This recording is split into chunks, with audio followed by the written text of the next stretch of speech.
দিনৰ ভাত সাজ এয়া কলডিল সৰু আলু ভাজি আৰু এইফালে বিলাহী আৰু দালি, এয়া একেবাৰে সৰু আলু আৰু তৰা গাজ ভাজি।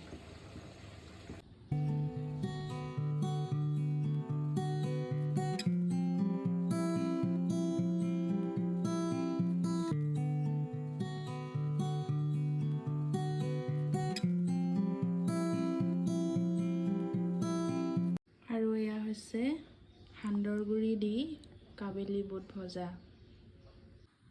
আৰু ইয়াত তিয়ঁহ 3 পিচ আৰু লগতে নেমু এপিচ আৰু এখন পাপৰ আৰু এটা জলকীয়া নহ'লে নহয় আৰু দেই।